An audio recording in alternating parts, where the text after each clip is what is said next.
Hey, bonjour tout le monde, j'espère que vous allez bien, bienvenue dans une nouvelle vidéo dédiée à Ansible. On démarre un cycle de TP avec cette formation Ansible. Dans cette 70e vidéo, on va s'intéresser à la mise en place de plusieurs briques qui vont venir par la suite, avec pour objectif de vous montrer comment on valorise les gather facts Ansible, comment on valorise des variables collectées par Ansible, tout ça de manière complètement automatisée par Ansible, comment ensuite on va diffuser un mail après avoir mis en forme des éléments avec des templates Ansible, comment on va faire pour générer des pages web avec Ansible, etc. Vous allez voir, ça va prendre 4-5 vidéos, c'est assez sympathique, ça va permettre d'imbriquer des choses, de voir de nouvelles choses, de voir comment pratiquer du Jinja encore. Voilà, quelque chose qui est assez intéressant, c'est atypique dans l'utilisation de Ansible, mais il faut savoir qu'on peut faire ces choses-là, parce que voilà, vous allez voir que finalement en quelques tâches, grâce à Ansible, on va pouvoir faire des choses qui nécessitent des compétences de développement, etc. Et là, vous allez pouvoir vous en passer assez largement. Donc l'objectif c'est quoi? Créer un ensemble de serveurs. On va y ajouter MariaDB à tout ce centre de serveurs, cet ensemble de serveurs. Donc on va utiliser toujours notre script de la vidéo 14 qui va permettre d'instancier plusieurs containers qui vont être des pseudo VM. On va y injecter ensuite, donc installer MariaDB, on va y injecter, on va voir comment injecter de manière aléatoire des datas à l'intérieur de ces MariaDB, toujours grâce à Ansible. Donc on va avoir deux aspects dans Ansible. On va avoir l'aspect mise en place de l'infrastructure, génération des datas, et puis ensuite on va avoir l'aspect collecte des informations, et ensuite l'aspect valorisation des informations. Ça fait même 3 étapes. Donc on va voir ensuite comment récupérer des informations, on va voir ensuite comment les valoriser en mode web, les valoriser en mode mail, et comment les injecter également en base de données, que ce soit du SQL ou du NoSQL avec Elasticsearch par exemple. Donc, on va avoir une succession de plusieurs vidéos qui nous permettent de voir le module MySQL, pas MariaDB, mais MySQL dans son nom, mais ça permet de faire aussi du MariaDB.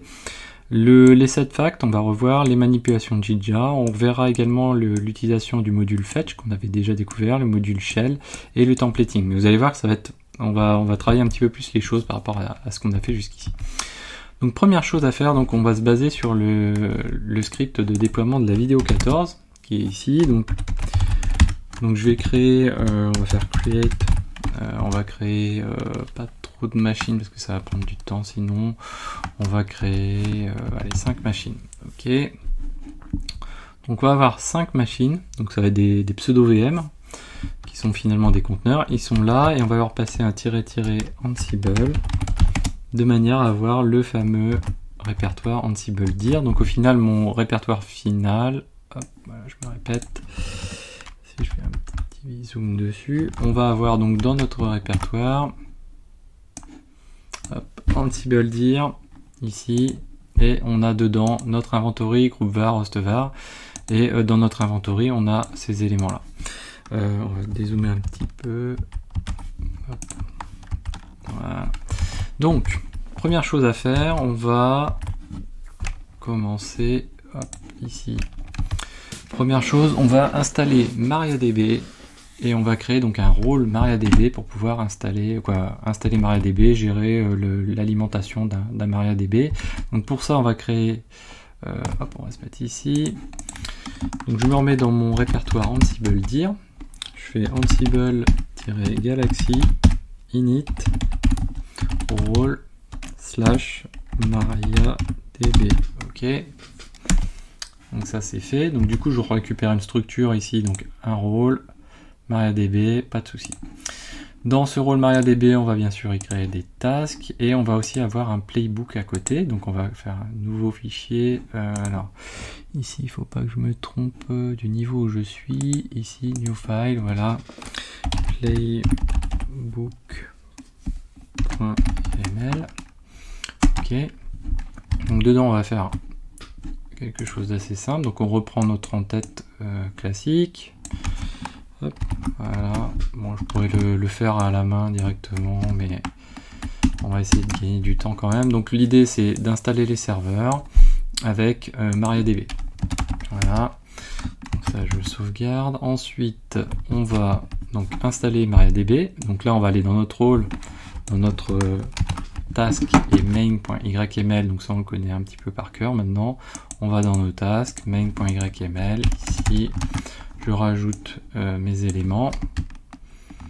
Donc là on va installer quoi? On va installer MariaDB et on va installer Python 3 pour PyMySQL qui va permettre à Ansible de manipuler MySQL, donc ou MariaDB, hein, bien sûr, puisque c'est un fork. Ensuite on va faire quoi? On va démarrer le service MariaDB, quoi qu'il arrive on va le démarrer à ce niveau-là. Voilà.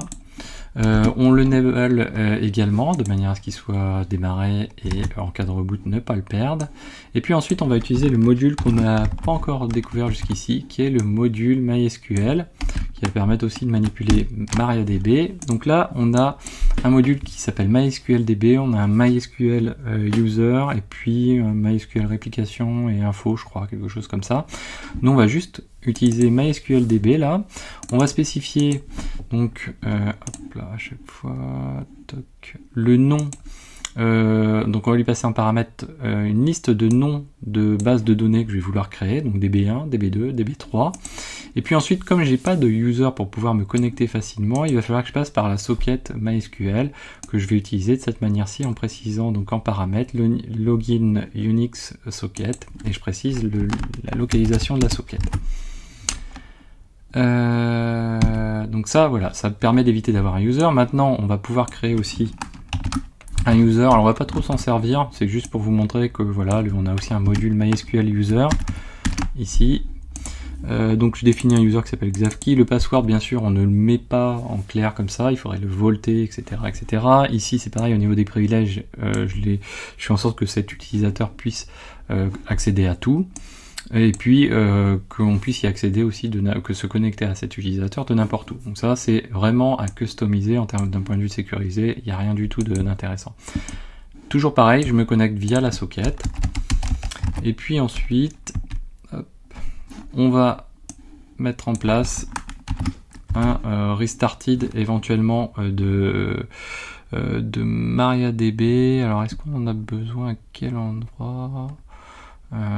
Ah oui, c'est parce qu'on a fait évoluer ça, donc éventuellement... non, c'est pas à cause de ça, c'est qu'il me manque un morceau. Voilà, il me manque cette partie-ci. Je me disais, c'était étonnant. Voilà, donc il me manque cette partie-ci qui permet d'indiquer que MySQL, ou MariaDB en l'occurrence, on va aller modifier sa configuration avec le myCNF, et on va aller éditer les lignes suivantes. On va aller mettre MySQL et on va dire qu'il écoute sur toutes les interfaces. Et quand ça c'est modifié, ben on va utiliser un handler. Donc on avait déjà vu les handlers. Et ce handlers, ça va être ici, c'est simplement un restart de MariaDB. Alors ça va pas servir beaucoup de fois, mais c'est important de le faire. Ok. Et du coup, une fois que j'ai fait ça, hop, je sauvegarde. Je vais ouvrir un terminal juste en dessous. Voilà. On se remet dans Ansible dir. Du coup, là, on va faire un Ansible-playbook-i et on va lancer notre playbook.yml. Voilà, tout simplement. Donc, on le lance. Donc là, il va installer notre MariaDB. Ça va demander quelques secondes quand même.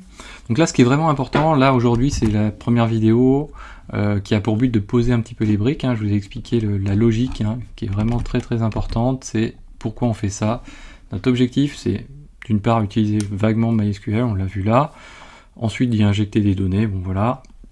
Mais derrière, c'est vraiment l'aspect de retourner Ansible. C'est-à-dire que là, on va pas utiliser Ansible pour installer des choses, les configurer.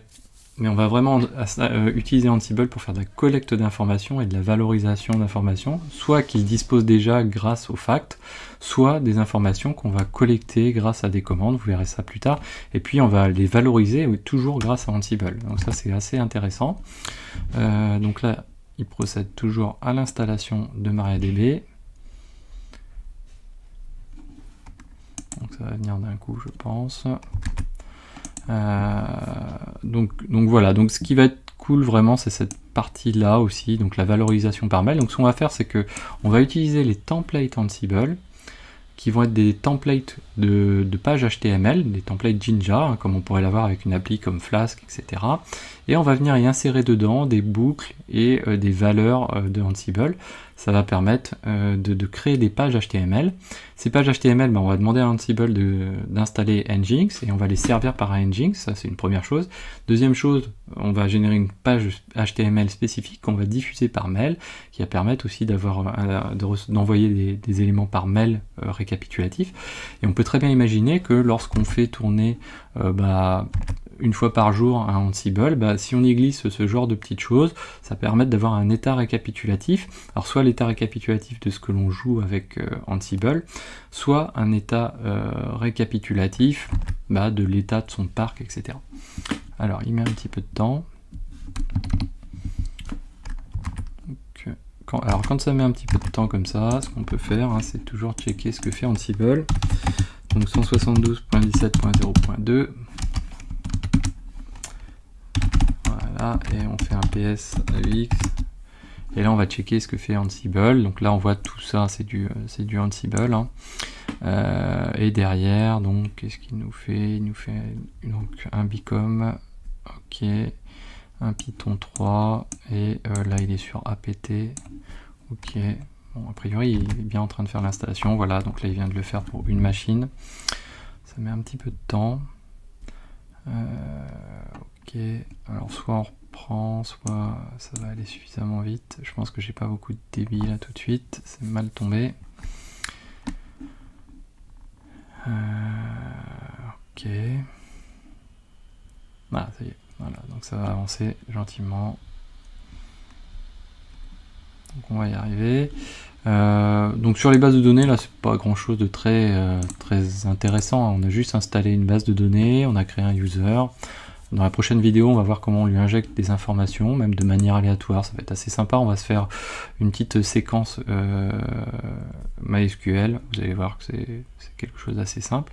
Et donc là, qu'est-ce que l'on a? Donc on a bien nos MySQL qui tournent. Donc là, si je fais MySQL, faut que je sois root sudo MySQL, ok. Si je fais un show data